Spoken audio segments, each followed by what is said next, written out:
Setelah kita memahami apa itu konten dan jenis-jenisnya, hari ini kita akan membahas bagian yang paling penting, strategi dan pemanfaatan media digital untuk diseminasi konten. Ini adalah langkah yang akan memastikan konten yang sudah kita buat dapat sampai ke audiens dengan efektif. Strategi diseminasi adalah rencana sistematis untuk menyebarkan konten. Ada beberapa langkah strategis yang bisa kita ikuti. Pertama, identifikasi audiens target. Siapa yang perlu menerima konten kita? Apakah pelajar, guru, atau masyarakat umum? Memahami siapa mereka akan membantu kita menentukan strategi yang tepat. Kedua, tentukan tujuan diseminasi. Apakah tujuannya hanya untuk menginformasikan, atau untuk mengedukasi, atau bahkan membujuk audiens untuk melakukan sesuatu? Tujuan ini akan memengaruhi jenis konten dan platform yang kita pilih. Ketiga, pilih format konten yang tepat. Apakah audiens kita lebih suka menonton video pendek, membaca artikel, atau melihat infografis? Pilihlah format yang sesuai dengan kebiasaan mereka.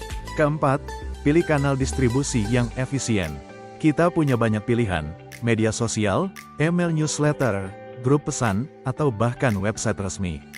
Kelima, optimalkan dengan jadwal dan frekuensi. Kita tidak bisa menyebar konten sembarangan. Gunakan kalender konten dan tentukan waktu rilis yang tepat. Jangan membanjiri audiens dengan terlalu banyak konten sekaligus. Keenam, gunakan teknik SEO dan hashtag. Ini penting agar konten kita mudah ditemukan oleh audiens di mesin pencari atau media sosial.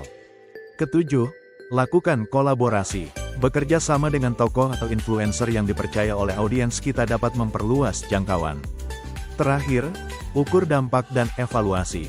Pantau metrik seperti jumlah klik, like, atau share. Analisis data ini akan membantu kita mengetahui seberapa efektif strategi yang kita gunakan dan apa yang perlu diperbaiki. Sekarang, mari kita lihat bagaimana media digital dapat kita manfaatkan untuk diseminasi.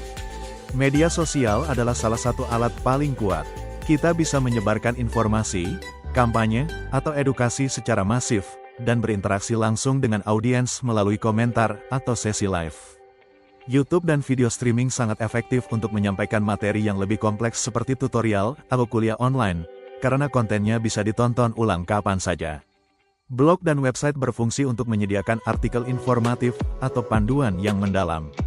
Ini juga membantu meningkatkan kredibilitas dan visibilitas. Podcast adalah pilihan yang bagus untuk menyebarkan ide atau melakukan diskusi mendalam yang bisa didengarkan audiens saat bepergian atau beraktivitas. Selain itu, ada beberapa pemanfaatan media digital lainnya. Aplikasi pesan seperti WhatsApp atau Telegram sangat efektif untuk menyampaikan informasi penting secara langsung ke kelompok atau komunitas yang sudah terorganisir. Platform e-learning atau LMS, Learning Management System, seperti Google Classroom, bisa kita gunakan untuk menyebarkan materi, tugas, dan kuis secara sistematis, serta memantau progres peserta didik. Infografis dan konten visual membantu kita menyampaikan data dan informasi yang kompleks secara ringkas dan menarik. Terakhir, webinar dan live conference memungkinkan kita untuk menyampaikan materi secara langsung dengan interaksi real-time, seperti sesi tanya-jawab atau polling. Sebagai penutup, konten yang baik adalah aset yang berharga, tapi tanpa strategi diseminasi yang efektif, konten tersebut tidak akan sampai ke audiens yang tepat. Dengan menggabungkan strategi yang matang dan pemanfaatan platform digital yang tepat, kita dapat memastikan bahwa pesan yang kita sampaikan akan mencapai audiens yang dituju dan memberikan dampak maksimal.